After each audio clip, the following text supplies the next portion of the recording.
very much. We're delighted to be here. The forum has been an exciting and good opportunity for us to participate in extremely important issues. I want to just ask my delegation, composed of bipartisan, 3 Republicans and 3 Democrats, if my colleagues would stand, and I would welcome all of you to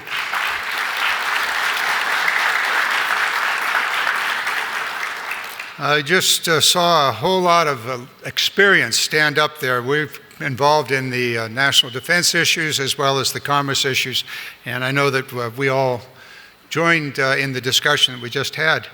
As I was looking at the board behind me, I said, what is security? How do you define security? And there are many ways of doing that.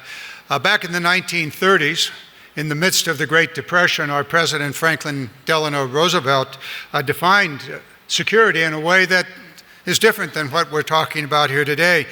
He offered what we call the 4 freedoms: freedom from fear, freedom to worship in your own way, freedom of speech, and freedom from want.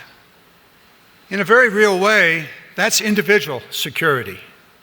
Now, in the NATO Charter, there's something quite similar. In the NATO Charter, they talk about the member countries adhering to the principles of democracy, individual liberty, and the rule of law. Now, NATO's principal purpose is, by most of us, I suppose, not seen in that particular way, but rather in the political and governmental integrity and independence of each member country. And therefore, NATO is essentially a mutual defense agreement in which a member country is protected from threat of attack or an actual attack by the combined strength of all of the members.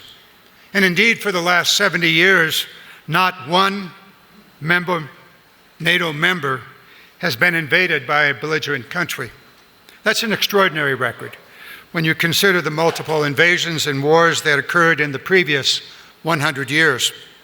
Now, Article 5 of the Charter, the Mutual Defense Article, has been used only once, and that was NATO's response to the 9/11 attack on the United States.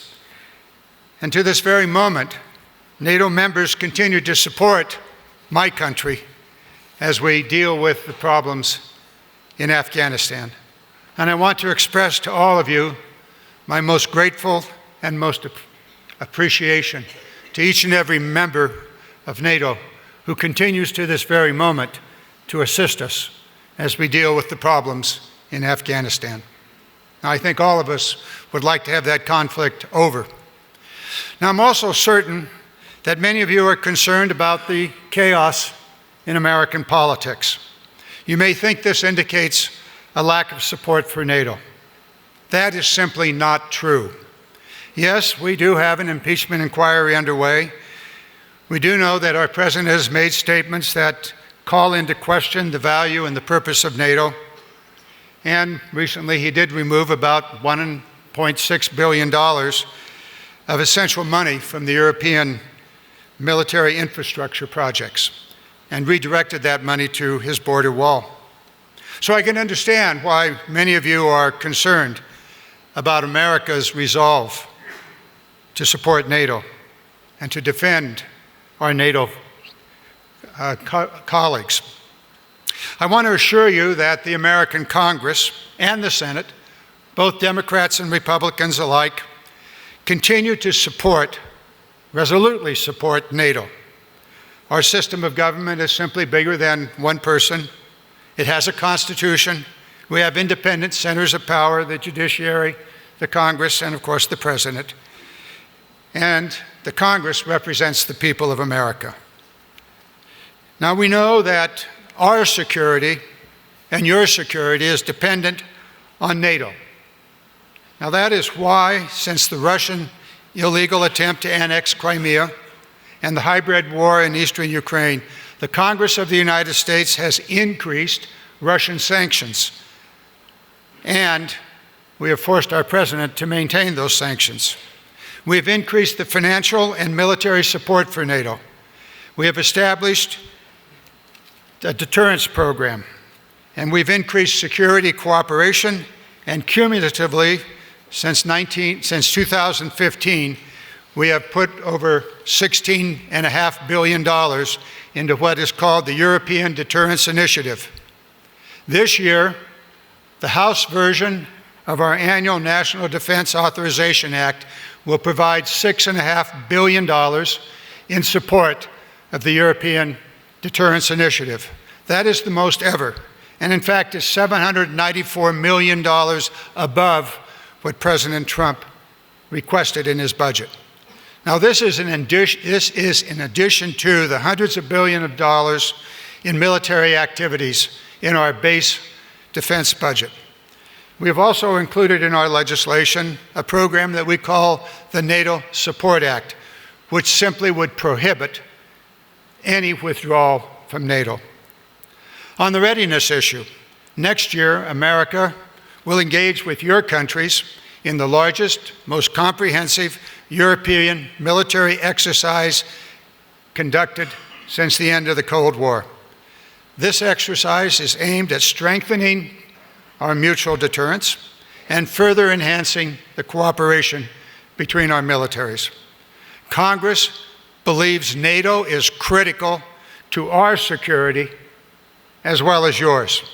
And therefore, the message to Putin is, do not doubt America's commitment to NATO.